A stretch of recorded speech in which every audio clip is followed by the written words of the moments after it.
yeah. I love my HBCU. And boy, I love it, love it. I love it, love it. I love my HBCU. And man, I hope my team they won one. Yeah. I hope my team they won one. Yeah. Man, I hope my team they won one. I hope my team they won one. Yeah. I tune into the HBCU Sports Lab to see if my team won or lost. If they lost, I'm quiet as a mouse. But if they won, keep tab. I'ma do the dab, yeah. Dr. Cavil, he know what he be talking about. Mike and Charles, they know what they be talking about. They compress the analytic data with this hip hop. If you know them like I know them, they gon' tell you if your team, if they won or lost, and who the ball. So listen to Professor, yes sir, and pay attention, cause he gon' teach a lesson. This is Dr. Cavil with Inside the HBCU Sports Lab with Mike Washington, Charles Bishop. Mike Washington is on assignment. He did confirm again that he'll be in Birmingham. We'll see if we can catch him live in Birmingham. With that being said, we have a show to do, so we're going to welcome you to episode 681 of Inside the HBCU Sports Lab show and podcast, the show that's covering the sporting HBCU dash for all things HBCU sports for institutions large and small. From the NEIA to the NCAA, we share insights and information on the HBCU sports culture, HBCU athletic aesthetics to facilitate the story of HBCU athletic programs in the business of HBCU sports. Quite frankly, in short, we just call it HBCU sports pedagogy. I'm your host, Dr. Kenyatta Cavil, along with my co-host. Today will be Charles Bishop and A.D. Drew. We're filming from our home studios and sending a signal live to KSWH 1230 AM studios with the Texas Radio Hall of Famer, multi-Hall of Famer that is, Ralph Cooper, in the beautiful home of Texas Southern University from Houston, Texas. With that being said, let's bring on A.D. Drew and Charles Bishop, see how they're doing today. With that being said, today's episode of Inside the HBCU Sports Lab is sponsored by THG Agency. THG Agency is a company that provides sporting, educational, consulting, and data analytics. With that being said, how you doing today, Charles?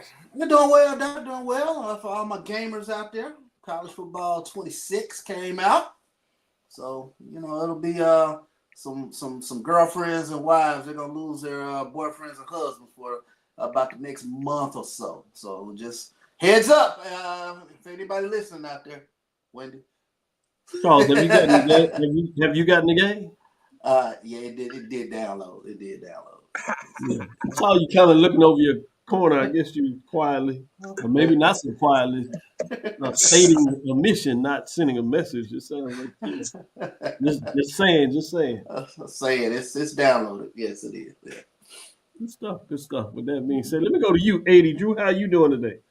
So, Charles, all you done is just move the timeline up 6 weeks because they was getting you was getting ready to lose, the wives were getting ready to lose their husbands anyway once that last Saturday in August got here. So all we did was just move the timeline up 6 weeks, man. This is true. That's all it is.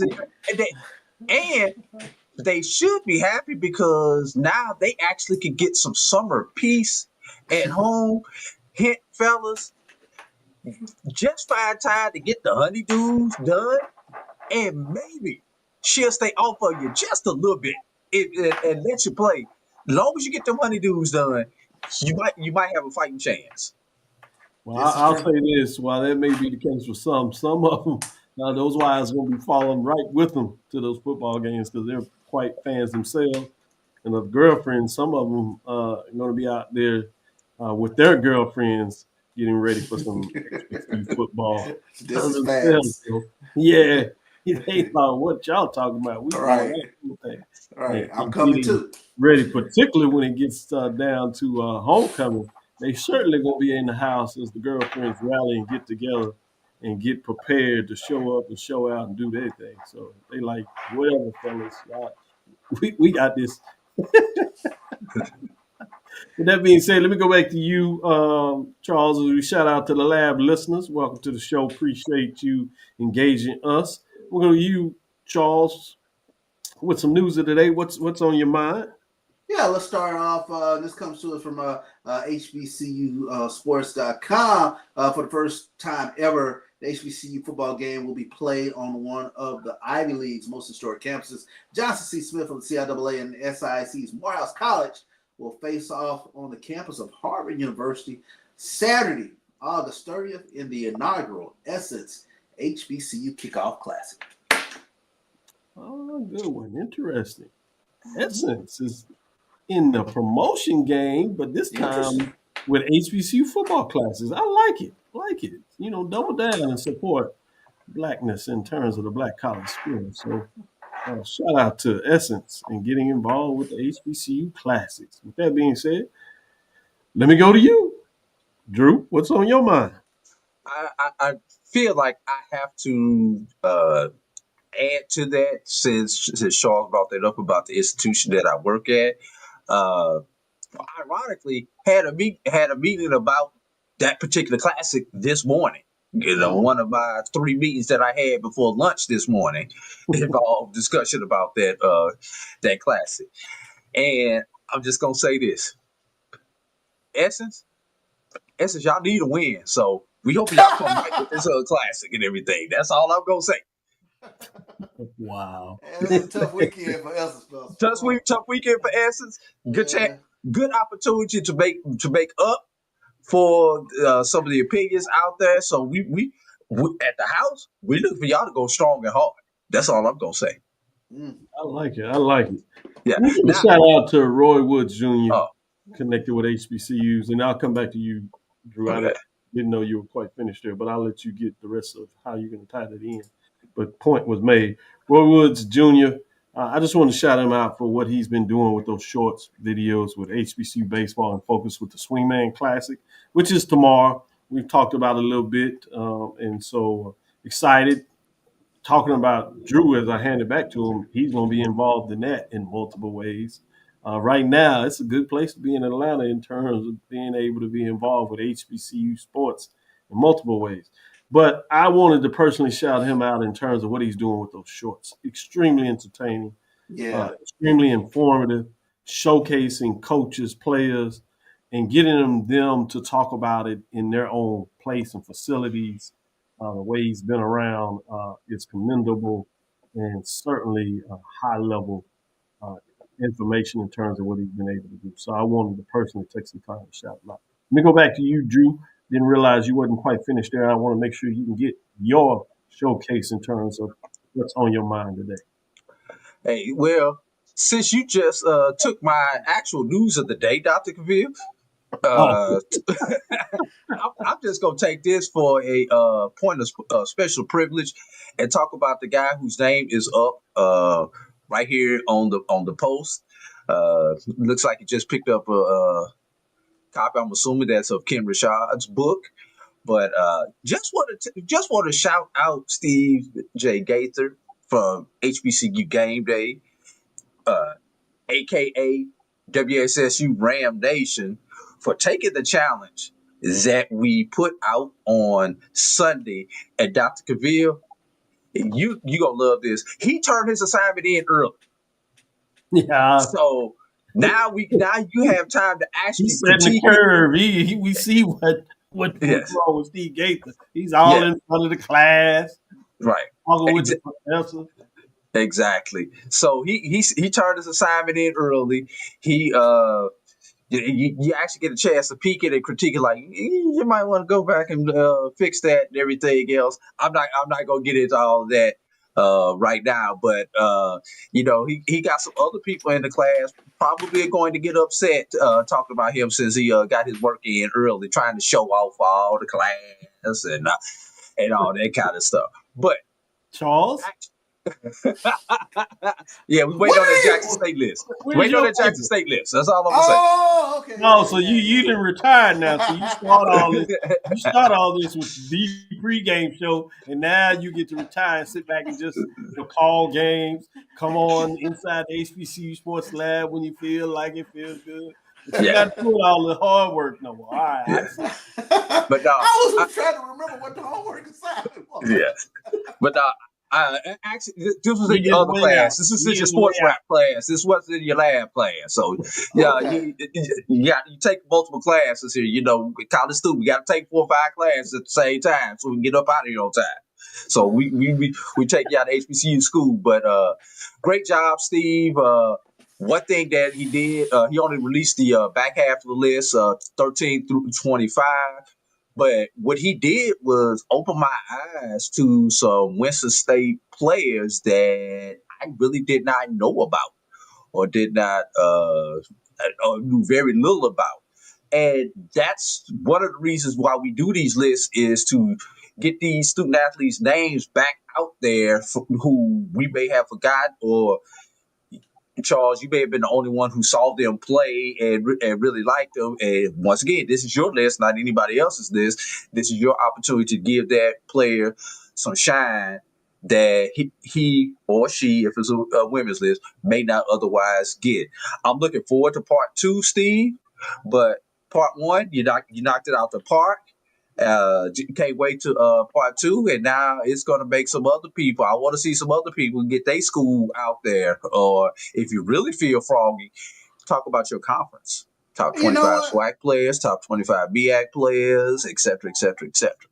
Very, very important to do this list like this, especially from the standpoint everybody did not make it to the NFL, but they are a SWAC legend, or they are a MEAC legend, or they are a SIAC legend, or a CIAA legend, and it's good for those guys to be remembered and get their shine. So, no, I appreciate stuff like this. I love it. To your point, I want to add this to that assignment. You do the SWAC conferences. I'm gonna add a level 2.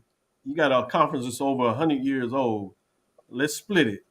First 50, 51 years now. You're talking about 1 in 5, so you can split it either the first 50 years if you would, or first 52 years you want to go with that, and then the last 52 years. Split it up between the early years, precursor if you would, to the latter years. So I'd like to see folks break it down from that perspective to give homage to really going back in the history books in terms of that.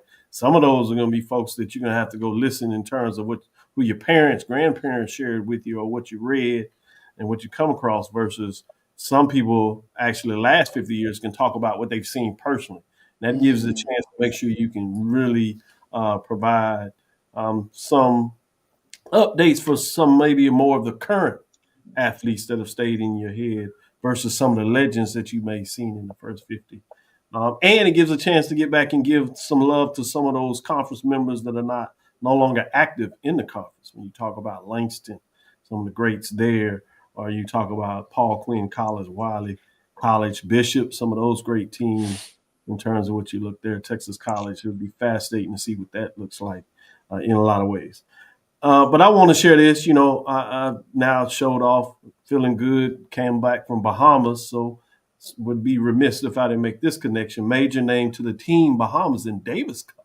This comes out of MEAC Sports. In June, the Bahamas Lawn Tennis Association, BLTA, shout out to my wife, loves tennis, announced its 5-member Team Bahamas, where Howard University standout Michael Major Jr., Nassau, Bahama, was among the honorees. The squad competes in the prestigious Davis Cup, September set for August 4th through the 9th in Trinidad and Tobago. The Davis Cup Open, often called the World Cup of Tennis, is the premier annual international men's teams tennis competition organized by International Tennis Federation, ITF.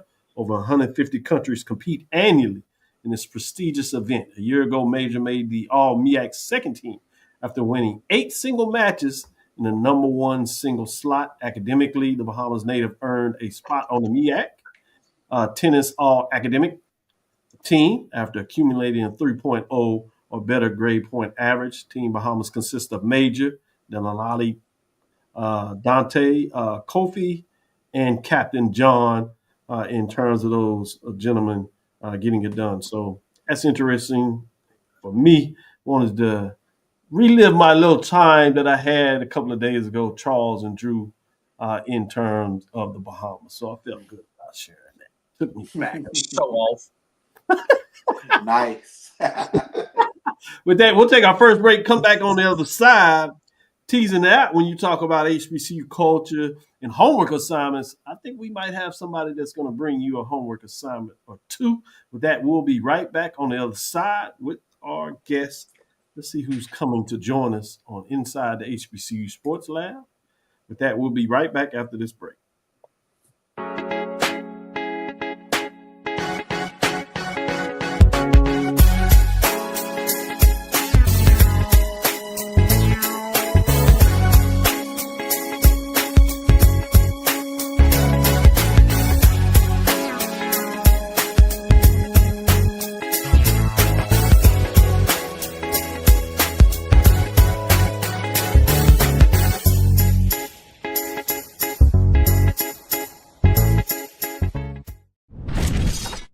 There's a shot. That might be. It could be.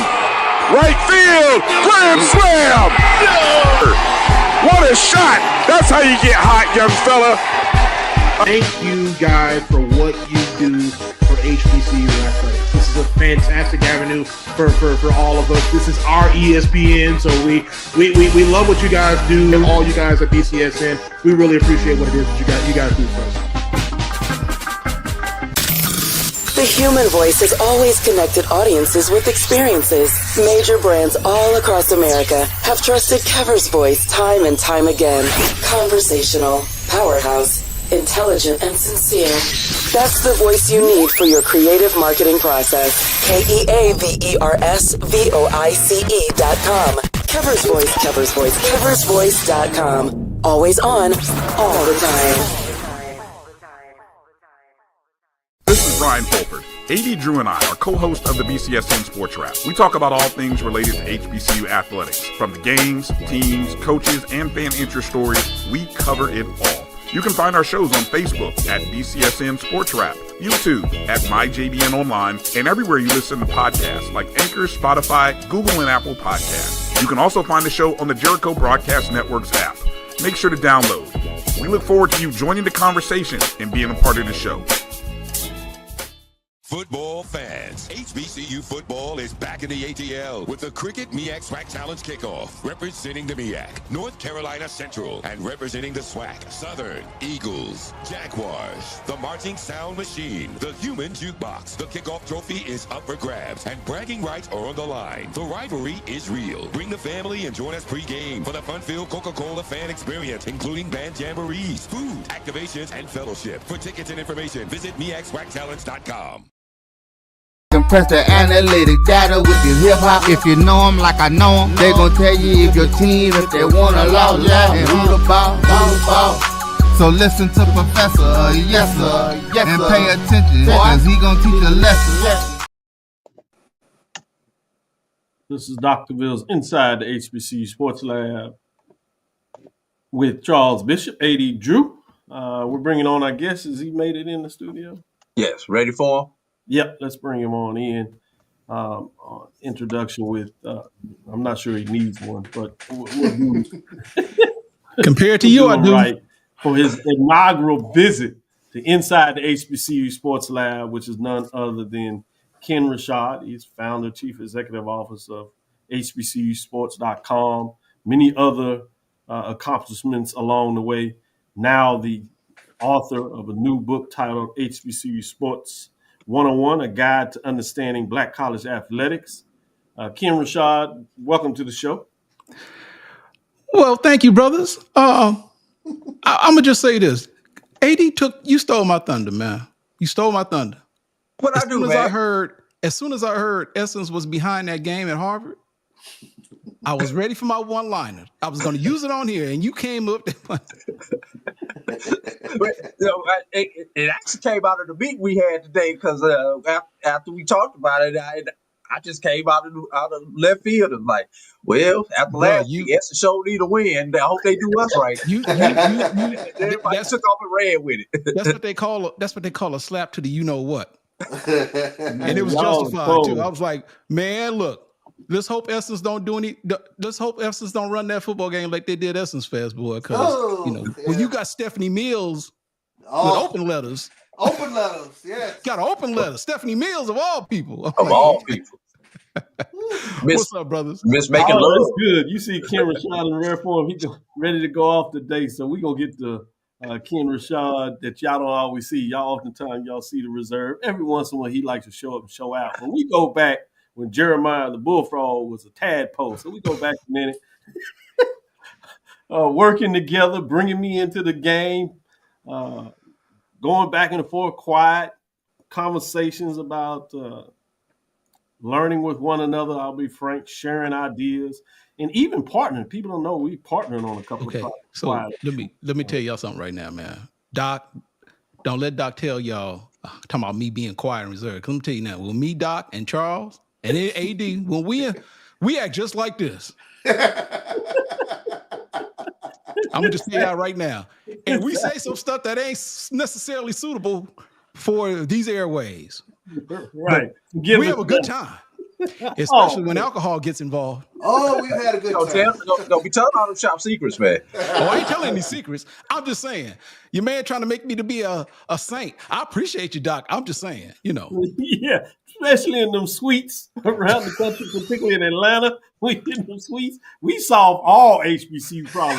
You get on the front end, we act like all this. When we in those rooms, presidents, chancellors, commissioners, ADs, VPs of athletics, head coaches, multiple sports, and just as fans, boy, we sit in there, we dissect calculation. If we could bring out of there and charge folks of what goes around in those rooms, there would be no problems left. I know that's right. HBCU sports. Ooh, boy, you preaching. But let's get into the reason you're here in terms of this book. One, let me say I'm very proud the fact that you put pen to paper. Nowadays, I guess you talk about keyboard, putting it to print in terms of getting up there. As soon as I heard, I wanted to support. I knew it was good material. I purchased it. So I got a chance to get the electronic copy. Can't wait to get the paperback. I know it's coming. And I told you I want a signed copy of the hard book. I know you said you're going to sign this other one. And real talk, because of you, and another person, the hardback orders, I've already sent it off. As a matter of fact, sent them off today. So the hardback is coming. So I'm just telling you. So Doc got pulled. I'm just saying, because I was jealous. I did research. I'm like, Doc is like the only Negro out here, man, with an HBCU book that went to an HBCU. Everybody else didn't go to one. I think University of North Carolina, Princeton, Harvard. I'm like, oh hell no. You're right, Texas Tech, A&M. I'm just saying, they were all over. I mean, I'm not saying they can't tell the stories. I'm just simply saying, man. But as I said before, you guys went to HBCUs, man. There's a certain nuance that we can kind of tell these stories in a way that no one can. I'm not saying that they're not well intended. I'm pretty sure they are. But we have, I think, just a very different, a very unique perspective on how these stories can be told, how they should be told, and if nothing else, to kind of put some of the I don't want to say phony rhetoric, but they're just kind of like some. There are some misnomers about HBCUs out there that continue to persist. That I think that, we need to kind of like set the record straight. Not saying that they're perfect, not saying that all problems are systemic, even though a lot of the problems that HBCU face today, including those, as it relates to sports as well, it's of a systemic nature. But it's not as bad as everyone tries to make it to be, and it isn't necessarily there are some problems there, but there's just a very unique perspective that I think we add to the conversation, and there just aren't enough of us in this space, which is why I appreciate this particular platform and all of the other platforms that are out there that are either HBCU focused or school focused to tell the stories, man, because there are a plethora of mainstream media outlets that are dedicated. You got some schools that got like 3, 4, and 5 platforms dedicated. There's no reason why look. Eric Moore of Honored and told me long time ago, man. And this is back in when I first started in 97. He said it himself when I reached out to him. Hey, man, how you do this? And I'm thinking he's not going to necessarily share any information with me, but he said it he said it then. And I'm telling you guys, there's enough pie in the sky for everybody. Everybody. There is nothing that anyone can do that can stop you from doing the things that need to be done. So if you're a young and upcoming media person with a thirst or with an appetite or just a desire to tell the story of your school, whether you go to Texas College or A&T or Alabama State or Philander Smith, you need to tell the stories. And that's one of the reasons why this book exists. There are enough books out there about HBCUs. This is about HBCU sports in particular. I didn't want to call it HBCU Sports for Dummies. So I thought we take a classroom approach, taking something from Doc, HBCU Sports 101. And this is kind of like the first of series of multiple books.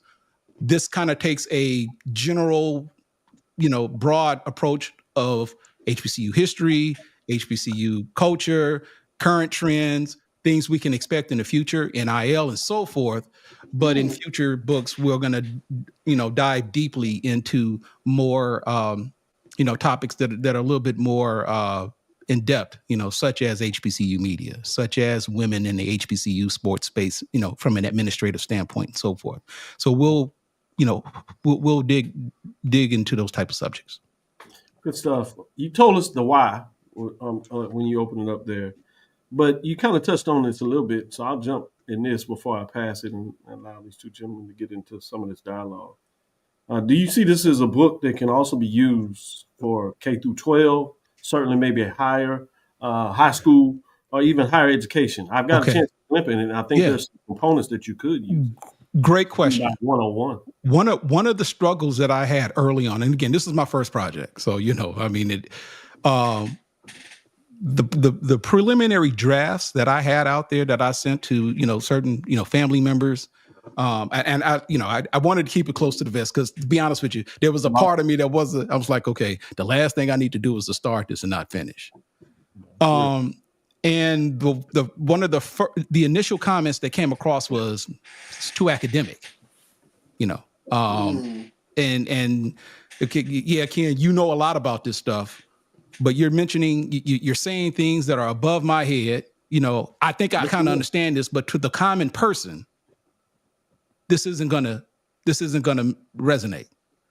So that's when I realized, okay, excuse the expression, I had to dumb it down a little bit. And kind of make this a book for anyone. So, and I literally state this in the book. If you are a HBCU alum, and you just simply want something that's going to maybe possibly reconnect you from your days way back in the day, back when you were on the campus of an HBCU, this book is for you. If you are a parent of a middle schooler or high schooler who could be possibly interested in going to an HBCU, guess what? This book is for you. If you are a corporate CEO who might be possibly interested in maybe partnering or maybe forming partnerships with HBCU, guess what? This book is for you. It provides perspectives. It provides you on culture and so forth. So I guess to answer your question, Doc, as far as I see it, hopefully this book is for anyone and everyone who has an interest in learning more about HBCUs, especially as it relates to sports, because we all know, as they say, sports is kind of like the front porch to any and all schools, and it's kind of like the driving force for recruitment and so forth. And I think that this book, basically, in essence, could be for anyone. It's primarily, not so much for middle school, but definitely high school and up. This book is for everyone. And I would even go so far as to say it.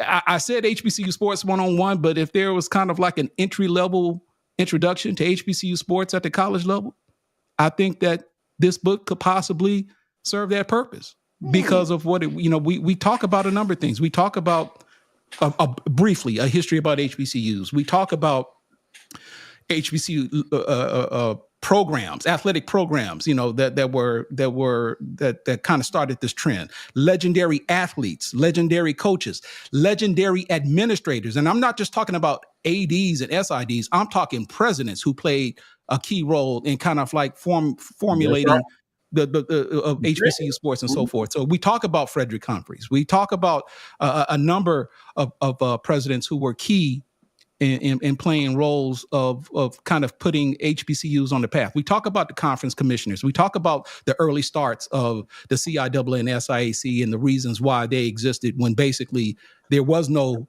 place for them to go. So as we all say, as HBCUs are known for, they made a way out of no way. That's right. Absolutely. Let's take our first break, come back on the other side, and we're going to let Charles and Drew get in here and ask you some follow-up questions. But I said it perfectly. I set that up. We have a introduction to HBCU sports here at Texas University. So as I read through it, I thought this is a perfect place to actually start. We were using the book that I had, and I think it may not be quite appropriate for freshman students. So we're using parts of it. But now we have a companion. We can open them up and then close them with the 470 senior level class. So I'm going to be supporting and pushing that for those that teach that class to consider making this part of the syllabus for the book. Wow. Appreciate it, Doc. Thank you. That'll help with sales. Yeah, well, yeah, it will. So I'll actually buy some of the books, certainly for the professors teaching class so they can review it and look at that. Okay.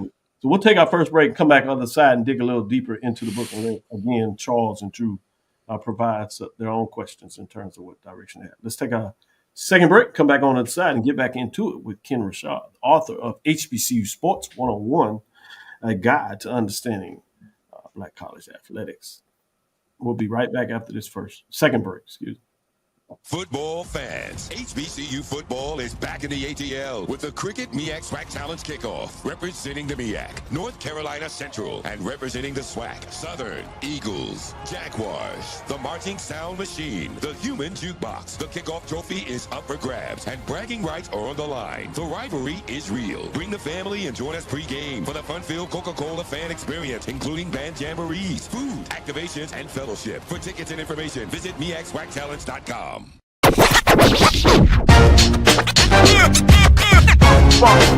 It's like a loop machine. Going around town, trying to get down.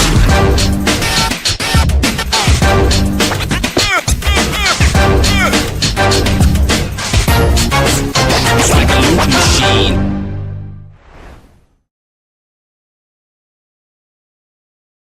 The Cavil Group is a Florida-based marketing and training consulting firm.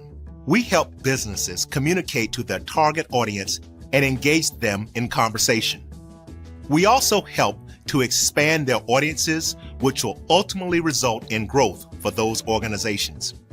In addition to being a certified constant contact specialist, my colleagues and I are also certified in John Maxwell Leadership Principles. We use these proven principles to conduct workshops, training, and private coaching sessions for individuals and companies looking to take things to the next level.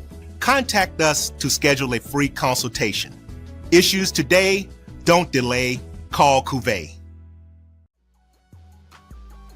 This is the Dean of the College of HBCU Sports, Kenyatta Cavil of Dr. Cavil's Inside the HBCU Sports Lab with Mike Washington and Charles Bishop.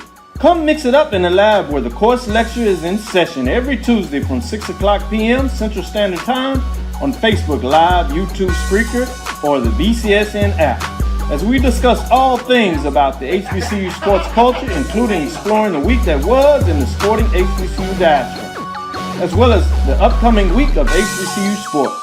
With me, the Dean, the College of HBCU Sports, on Dr. Cavil's Inside the HBCU Sports Lab with Mike Washington and Charles Bishop. Course lecture dismissed. Compress the analytic data with your hip-hop. If you know them like I know them, they gon' tell you if your team, if they want a lot, and who the ball. So listen to Professor, yes sir, and pay attention, cause he gon' teach a lesson. This is Dr. Cavil with Inside the HBCU Sports Lab. We have none other than Ken Rashad, founder and chief executive officer of HBCUsports.com. who is joining us today to talk about his new book, HBCU Sports 101, A Guide to Understanding Black College Athletics. With that being said, Charles, as I promised, I'm going to jump back in here and let you start off with the follow-up question. Yeah, no problem. And Ken, I wanted to ask this question because I'm always curious with regards to the writing process. I've had a couple friends who've written books, but just were there aha moments where you're doing research and you start going down a rabbit hole and it's kind of, okay, how do I pull myself out of this rabbit hole to kind of get through the book? Bro, look, let me tell you something. I had, yes, to answer your question, look, after a while, it kind of got addictive because you begin to uncover things that you don't necessarily expect to find. And then there are things that, okay, you have a general view and you say, you know what, I want to focus on this particular area, and these are the people that I want to discuss in this particular area. And then you said, I think such and such was responsible for this, and you start doing research only to find out not only was that person responsible for this, but this person was responsible for this. And I'm like, oh wow, yeah, oh, ooh, that person, what, so yeah. Look, man, yeah. So I had to put stuff in. I had to take stuff out because it got to the point to where I said, you know what, man, look, you can't, you got to stick to the bases. You can't put everybody in here. It's impossible. And if it would be disrespectful to kind of clam or just, crowd everyone in here who probably should be, because I'm gonna tell you now, there are probably some people, and I'm not gonna sit up here and tell you that they were omitted, but it was impossible not to include. This book doesn't, it's general, but it doesn't, you're gonna probably read this book and someone's gonna probably say, he should have mentioned so-and-so and he should have mentioned so-and-so. Believe me, I promise you, I mentioned them. Yeah. But then, as one person told me in reading the manuscript that I had previously, Ken, this reads like a Wikipedia book. And I was like, okay. Yeah, take the stuff out. Really? So all I will simply say is, out of trying to be respectful to everyone, putting everyone in there would have been disrespectful to everyone. I guess because I wouldn't have done them justice. So all I will say is everybody's not included. You can probably make a strong argument. Well, this person should have been mentioned. That person should have been mentioned. But in order for me to kind of stick to the initial basis of the book, I had to keep it general. I had to kind of make sure that it was easy reading, and I had to make sure that this again was a book for everyone without necessarily overcrowding. So to answer your question, Charles, yeah, that was a struggle, but eventually it became a lot easier with repetition and so forth. So yeah. So but it was fun. And I was like, you know what? Well, I'm gonna save this, and when I do the next project, I'll make sure to include this if there is a next project. Because man, I'm telling you, this kicked my butt. This kicked my butt, man. So, Doc, you didn't. I probably should have reached out to you, because, brother, if my experience or if your experience writing a book was anything like mine, yeah, Lord have mercy. Oh, so, but I'm glad it's done. So, shout out to Calvin. He said didn't go to HBCU, but he wants the bundle, including the hardback. We'll certainly make sure that happens. He talks about degree in Pan-African Studies, and you certainly talking about a grandfather, which includes HBCUs from a diasporic framework. So yeah, you including in this. Welcome to the family. Anytime let me say, and for those shameless plug. Sorry to cut you off, Doug. I just want to say, go to kenrashad.com to order the book. You've got until July 18th, in which you have the opportunity to you pre-order the book. I will personally sign the copy, but you also have the option. You can get the book by itself for $21.99, but for just for $3 more, you can get a bundle. You'll still get the book once it mails out, but you automatically get the ebook immediately for download. Yeah. So you'll be able to read it right away once you spend your money, and we'll make sure to get that book shipped out to you, signed by yours truly, to make sure that you've got the complete kit. So KenRashad.com is where you go to make the purchase, and we'll take care of you. And because Doc has made it clear to me that we needed a hardcover version, and there was another person and a couple of other, I'm like, you know what, man, I think Doc is sending these people, man, because all of a sudden the email, are you going to have a hardcover copy? Yeah, I do my thing. You know, okay, so yeah, there's going to be a hardcover copy, and we will announce that shortly. But it's on the way. It's on the way. Anything like me, what's good about getting it now is the fact, obviously, you like the hardcover. You can be around the house, but you move around and travel. Particularly, we're getting in the football season. It's nice because you can put it on your iPad. I have it on my iPhone as I'm going through this dialogue. And it's an easy read. You can move around. You don't have to worry about lugging the extra book.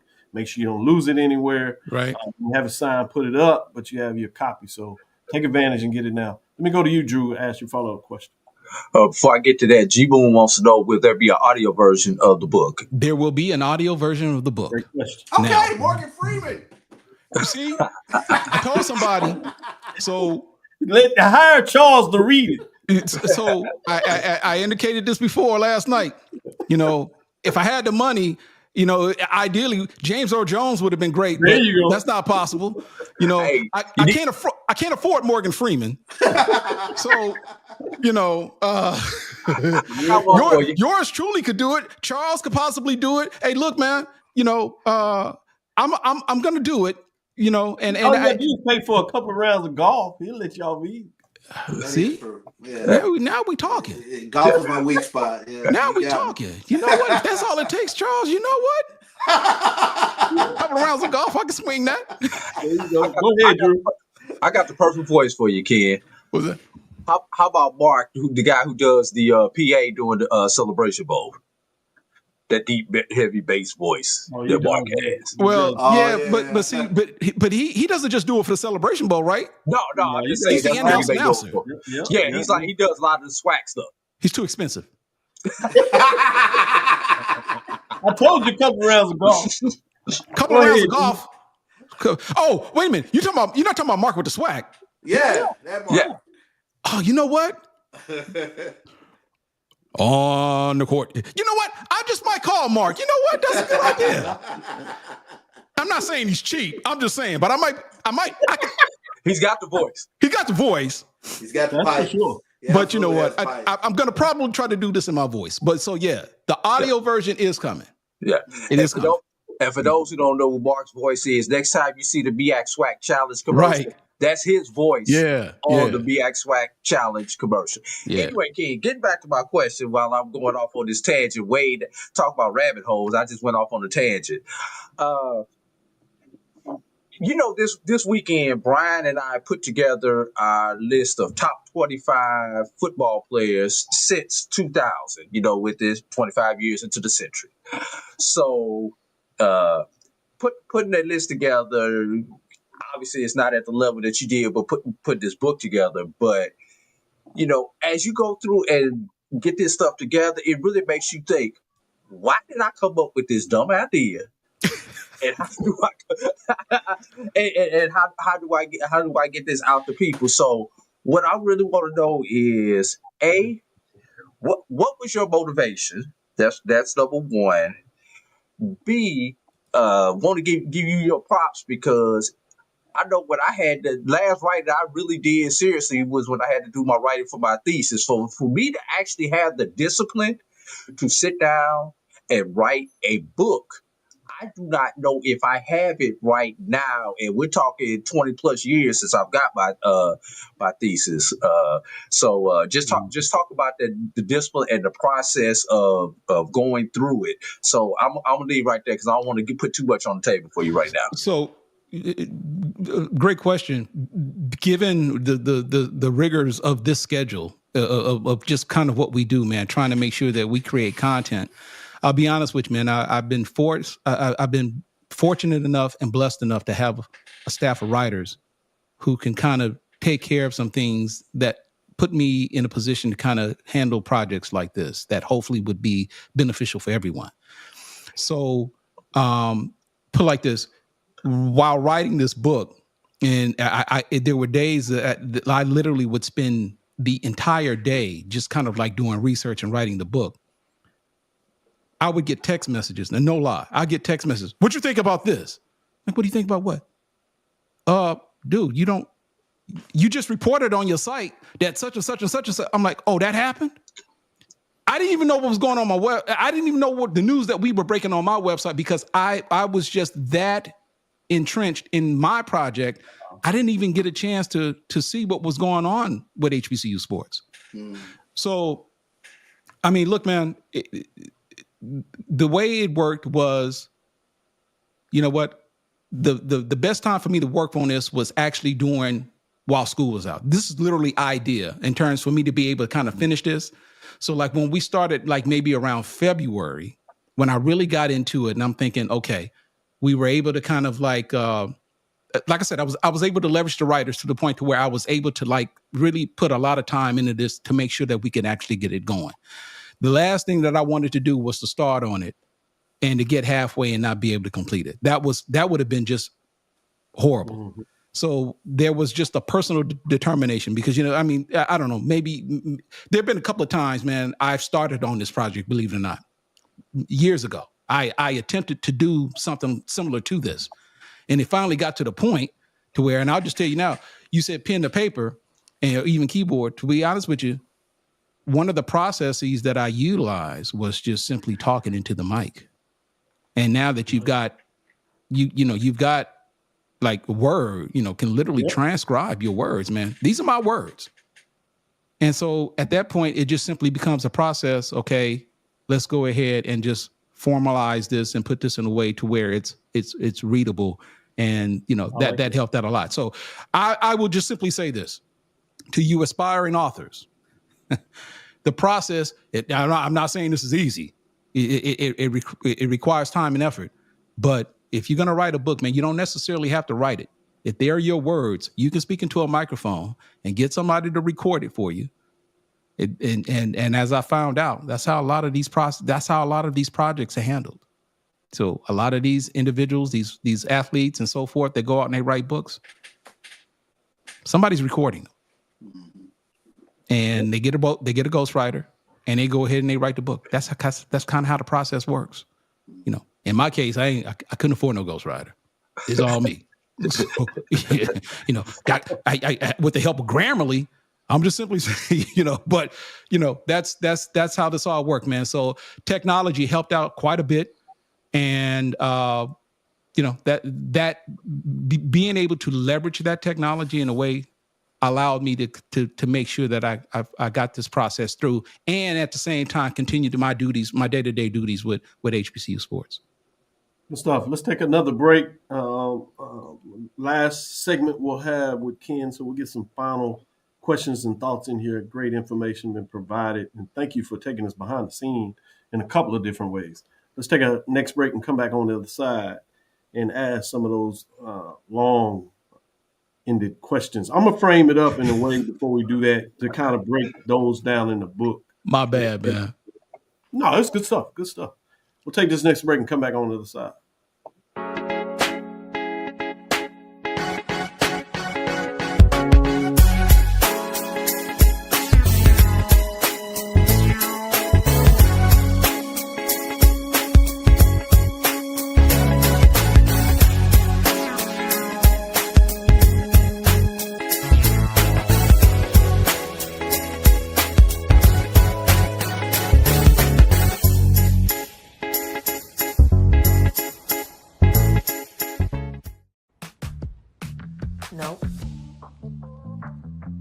Nope. Come on, him?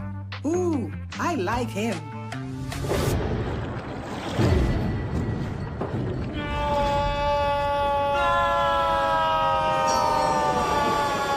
Quick, the quicker picker-upper. Bounty picks up messes quicker, and each sheet is 2 times more absorbent, so you can use less. He's an 8. He's a 9. Bounty, the quicker picker-upper. This is Ryan Fulford. AD Drew and I are co-hosts of the BCSN Sports Wrap. We talk about all things related to HBCU athletics. From the games, teams, coaches, and fan interest stories, we cover it all. You can find our shows on Facebook at BCSN Sports Wrap, YouTube at MyJBN Online, and everywhere you listen to podcasts like Anchor, Spotify, Google, and Apple Podcasts. You can also find the show on the Jericho Broadcast Network's app. Make sure to download. We look forward to you joining the conversation and being a part of the show. This is the Dean of the College of HBCU Sports, Kenyatta Cavil of Dr. Cavil's Inside the HBCU Sports Lab with Mike Washington and Charles Bishop.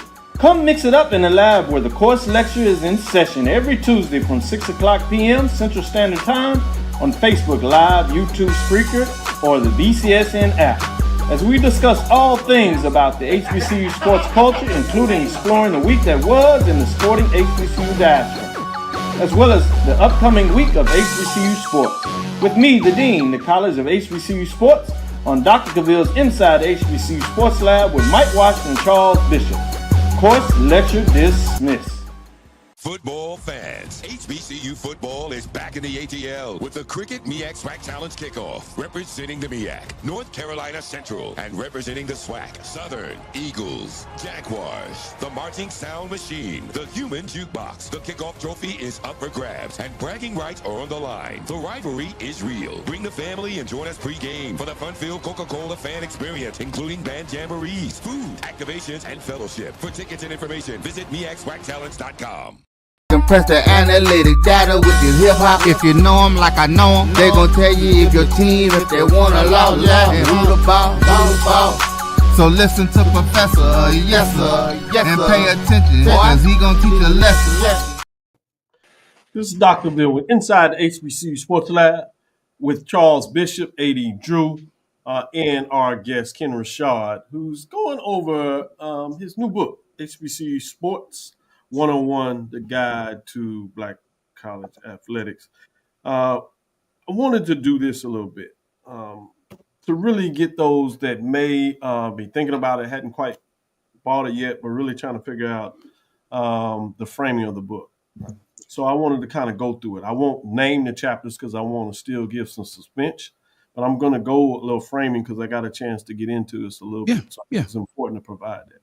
First of all, I really appreciate your introduction because it's so personal to you. And I think that's a unique way to talk about a story and your experience with your connection with a HBCU is told from that perspective. And a lot of people know you as being from California, but those that don't personally know you may not know your other connection.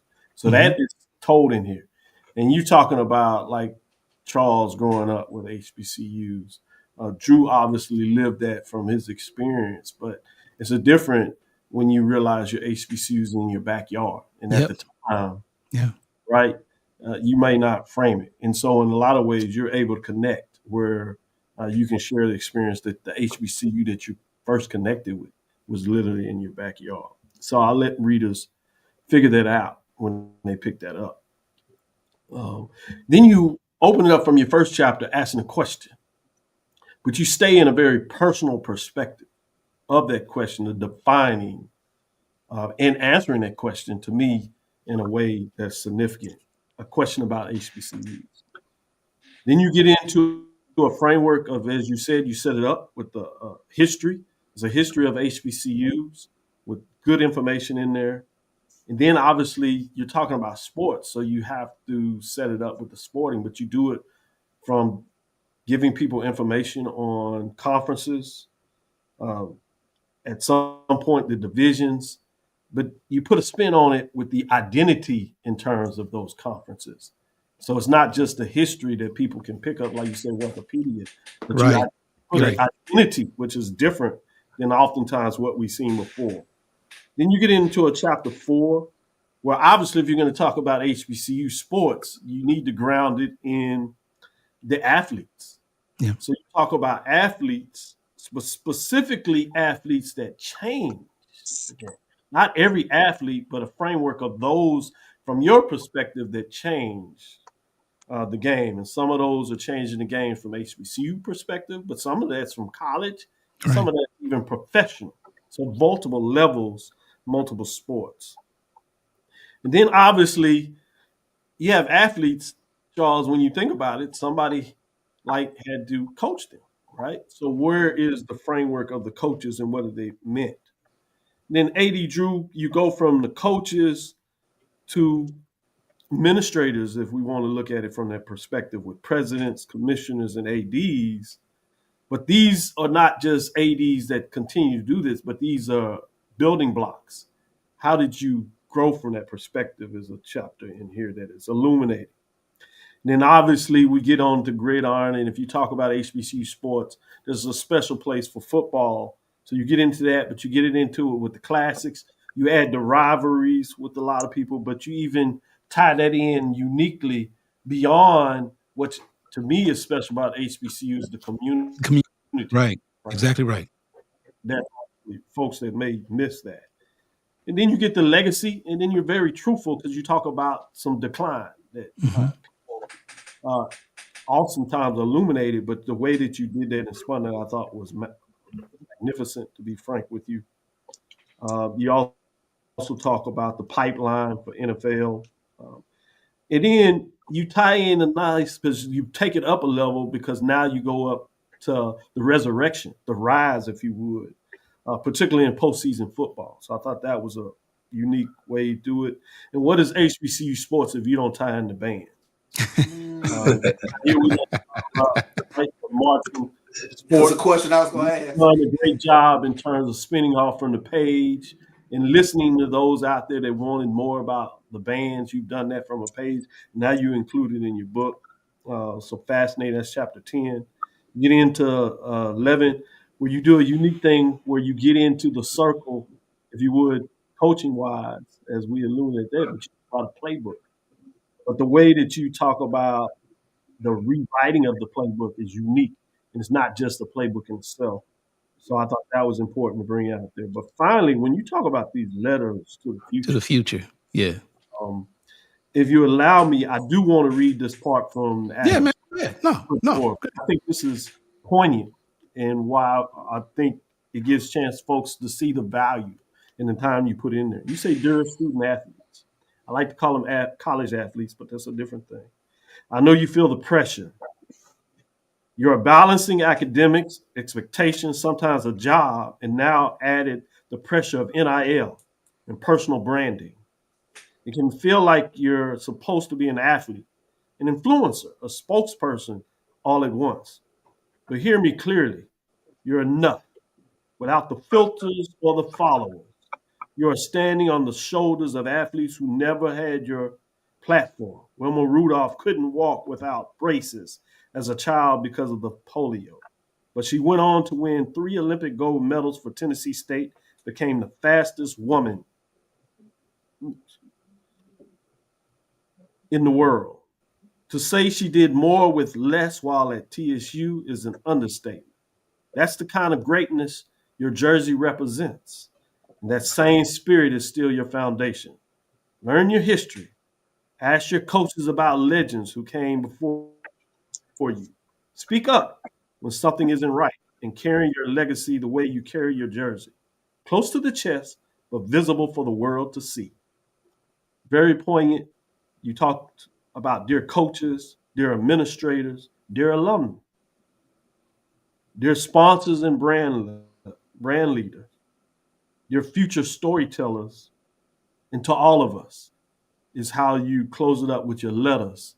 Again, I want to break that down, but what you said to what I refer to as the college athletes, what you're speakingly talking about student athletes. Again, this is a book that I could tell time and energy was put into it.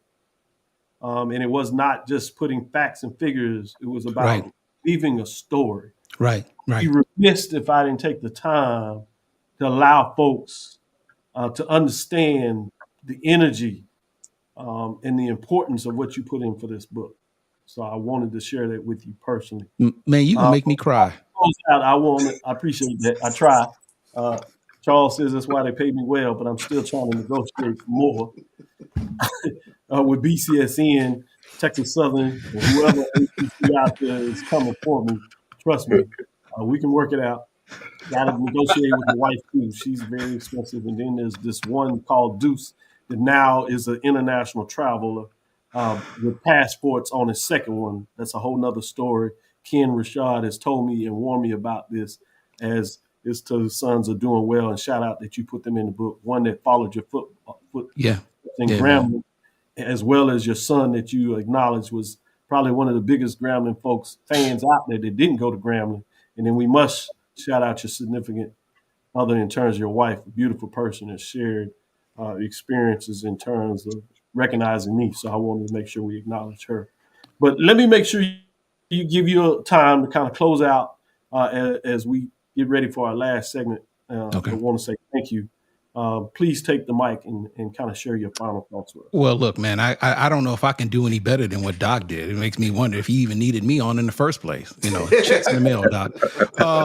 So, look, man, I think Doc pointed it out that this book is a book that I think everyone could benefit from, even if you're a seasoned HBCU alum, someone who's been following HBCUs for a while. But I think like I said, we take a look at the genesis for how this all started. We take a look at the people who made a difference. We address the current challenges of today. But ultimately, I think what it all comes down to is that everybody has a role to play, and that we all have a part, whether it be someone supporting the HBCUs or even those of us in this particular space, just continuing to tell the HBCU stories. So like I said, man, get the book. KenRashad.com is where you can go. And look, and Doc, I can't thank you enough, man, for the support. Just spot on. I should have just checks in the mail, man. Checks in the mail. Man, you know what it is. Appreciate you. Won't say it enough. Love you, brother. Love you too, man. Appreciate you, man. In terms of how we built and what's going on, but wanted to say I'm proud of you and appreciate what you built, and more importantly, how you found a way to bring us together versus separating. Okay, so allow us to have fun. I got you, but let me say this, man. I'm not going to let you give me all the credit, because do know you started this. Okay, ain't a whole lot of us out there. All right, I was a little jealous. I'm like, Doc got a book. I want a book. So I'm just saying, man. You are just as much responsible for where we are right now than anybody else. Like I said, man, like you said, we work together, and I know firsthand what you put in to get to this point. So I can't take all the credit. I like to say I played my role, but AD's played a role. Bishop, you've played a role. Everybody in this space, man, who has played a role. So I'm not going to take all the credit, but I appreciate the praise that you do give me. And I'll be getting I'll be ordering my copy this weekend, my brother. I got you, man. Yes, I didn't realize the deadline was that close. Yep, that's why we have it. That's why we do it here. Let's take our last break and come back on the side. We're going to tease you a little bit about next week. We'll see Ken Rashad as we all will ascend on Birmingham for our annual updates and do what we do for the SWAC Football Media Day. So we won't necessarily have a show on Tuesday. We're looking at it, but we tend to get together and discuss what's going to take place on Wednesday. So it may be a little challenging in doing that, but that's why we gave you a little extra time today to be able to do that, and we'll feed into it. So are we done? Yeah, that's it. Okay. So let me just tell you, because you my brother, Charles, you my brother, and AD, you my brother too. But particularly to Charles and Kenyatta, yes, I say yo.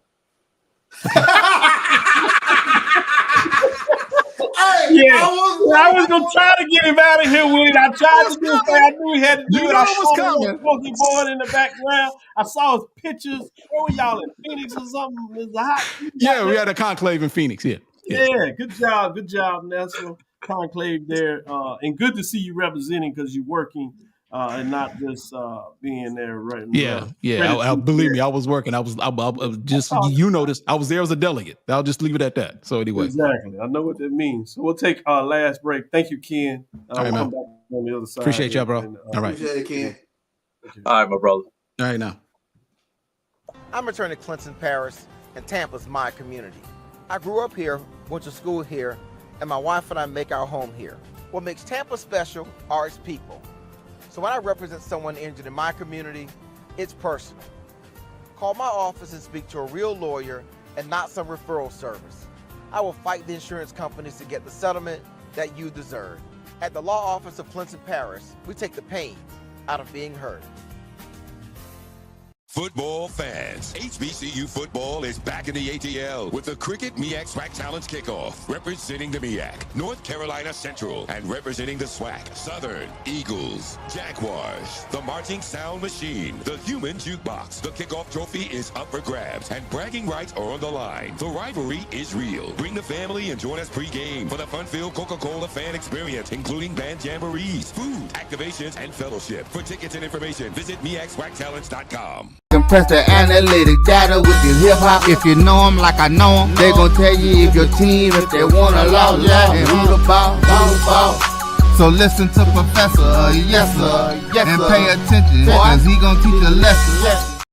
This is Dr. Bill with Inside the HBCU Sports Lab. As I alluded to, as we come back for this last segment, want to get in a little bit about the football media day that's coming up as the SWAC kicks things off. Obviously, we got the SIAC, CIAA, and then we end things with the MEAC.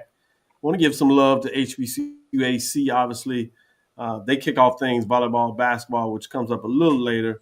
But when you talk about these 5 HBCUs, talk about some teams and the players that we're looking at in terms of that. It's going to be fascinating from that perspective. When you talk about Alabama A&M, with Cornelius Brown, the 4th quarterback, Demetrius Bimby, linebacker. Alabama State will be represented by Lewis Kenyon? Kane? How do you pronounce it? King. King. Thank you. Safety. Cameron Smith, offensive lineman. Jacorian Swell, running back. Gideon Scottsville from defensive lineman at Alcorn State. Bethune-Cookman. A.J. Hall, defensive lineman. Malik Huggins, wide receiver, Florida A&M, Ashton Gravel, offensive lineman, Davion Westmoreland, defensive end, Grambling State, were represented by Nick Howard, wide receiver, Blake Davis, defensive back, Jackson State bringing a quarterback, Jacobian Morgan and Jeremiah Williams, the defensive lineman. Mississippi Valley State will be in the house with the Fabian Fant, running back, Kobe Bird, defensive back, Prairie View A&M, Ravon Jones, tight end, Jamal Marshall, defensive lineman, Southern, Derek Morris, wide receiver, Jakelby Givens, defensive end, Texas Southern, with Kenneth Cooper Jr., the quarterback there, DeMarcus Thompson, defensive lineman, and University of Arkansas Pine Bluff, Jeremiah Rogers, offensive lineman, Trey Glimp, place kicker. Charles, let me go to you. What are you most looking forward to, or any particular person, maybe a coach, AD, will obviously have Commissioner State of the Union address, and then the media personalities that you will have there covering it. What are you most looking forward to when you descend on Birmingham as we come in on that Tuesday before things get started, bright and early Wednesday morning? I think one of the things that I'm looking forward to is just the conversation around NIL and how settled and with the SWAC opting in. So I think that's going to be a huge conversation piece, not only for the commissioner, but for the ADs and coaches as well, in terms of how will the SWAC attempt to navigate this new college football landscape. Obviously, I think there are buzz teams now.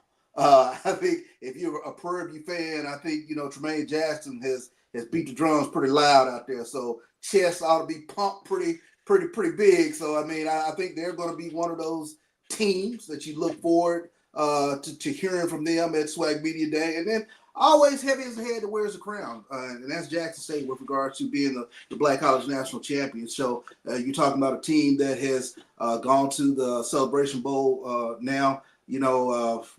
3 out of the past 4 years, won the SWAC championship. But that they are definitely, they bring a lot of pieces back. But how does it all gel? And I think that's one of the overwhelming questions that you're going to probably ask every team in terms of how does it all gel? When does this thing kind of come together? Because a lot of times it doesn't come together until maybe October sometimes. So we'll see how quickly things come together for each of these teams.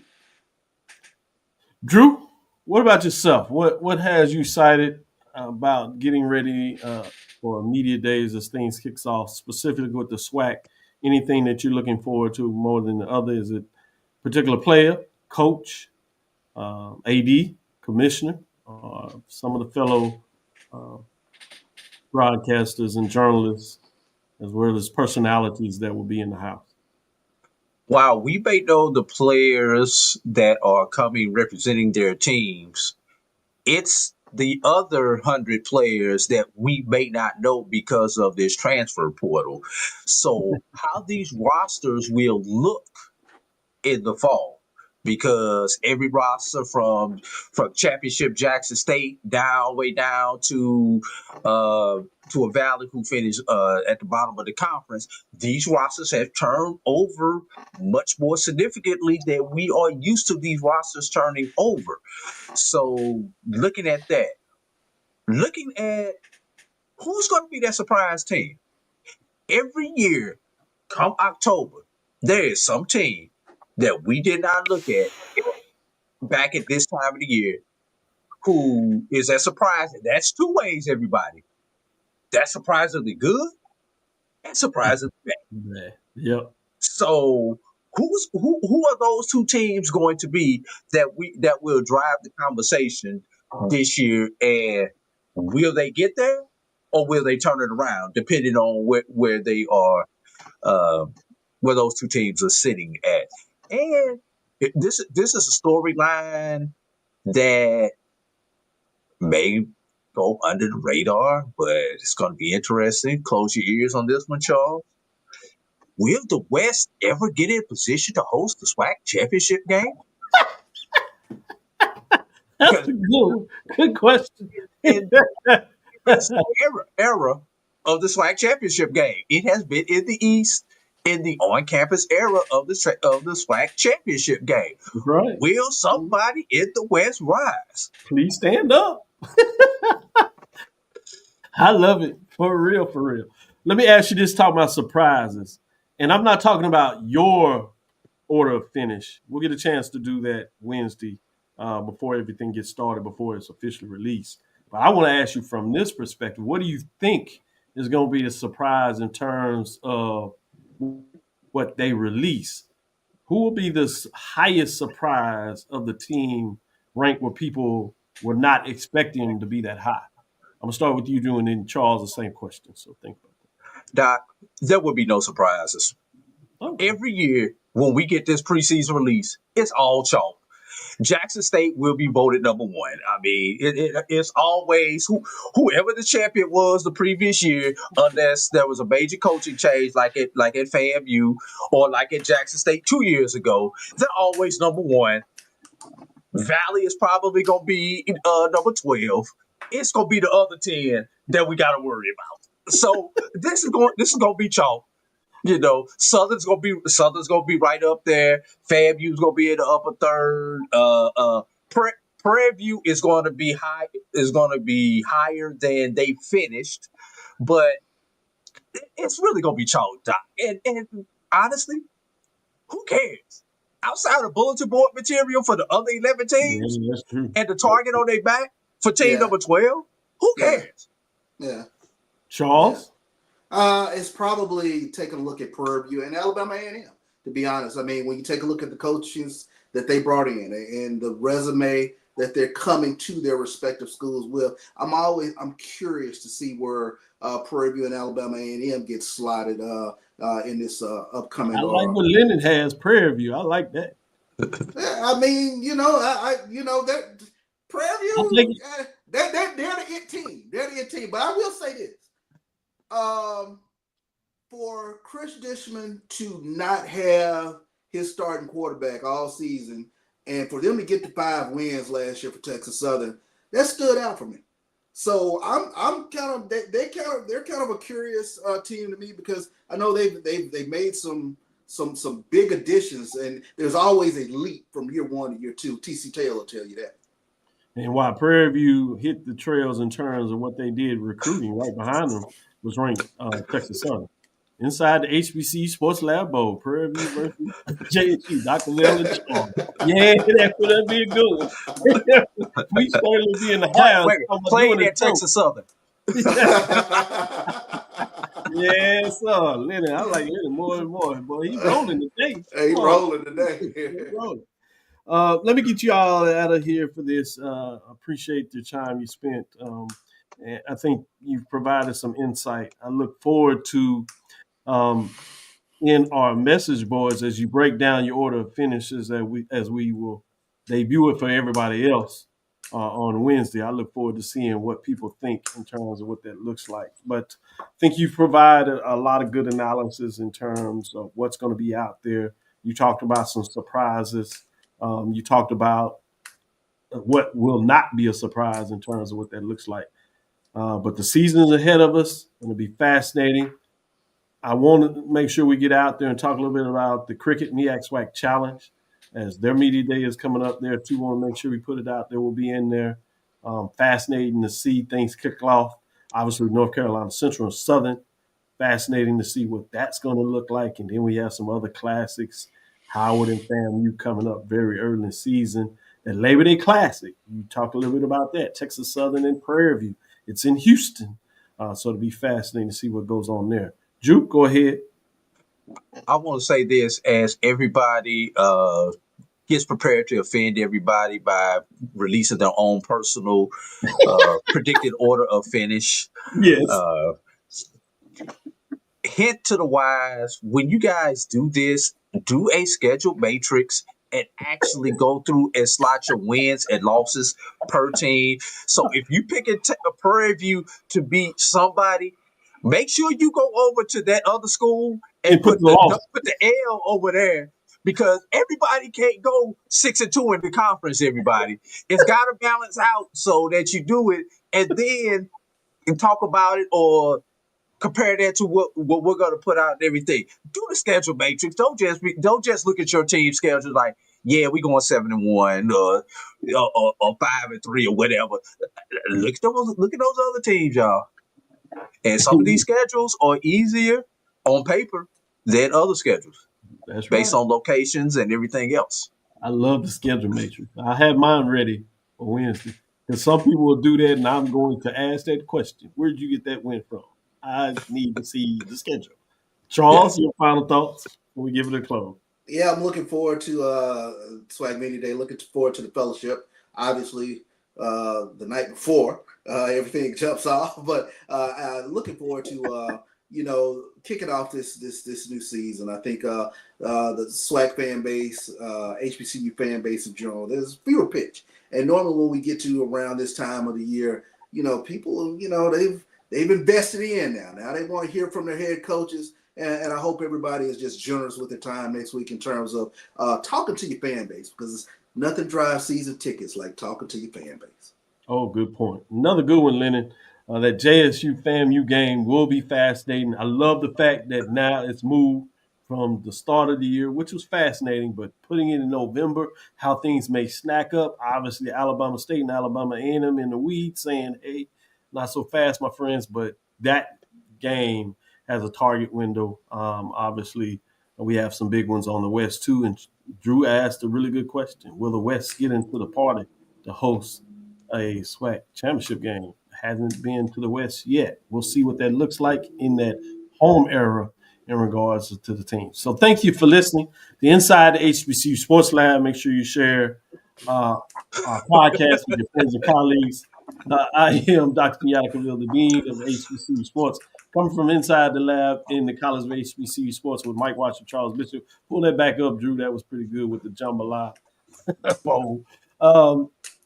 North Carolina Central will beat the jambalaya out of Southern with their own rule. Boy, that's tough. That's tough. Sounds like a MEAC fan there. Woo! Again, we want to thank you for listening to Dr. Vill's Inside the HBCU Sports Lab with Mike Washington, Charles Bishop, and A.D. Drew every Tuesday and Thursday at 6 o'clock. We look forward to next week as we discuss the latest news in the lab. Follow me, Dr. Kenyatta Cavil. That's DrKenyattaCavil. That's Threads, Facebook, and Instagram. Inside the HBCU Sports Lab 1 on Facebook. Inside the HBCU Sports Lab on YouTube. Dream big. Continue to move forward. We will talk with you soon. Charles? Of course. Drew? Lecture. Dismiss. Travel light.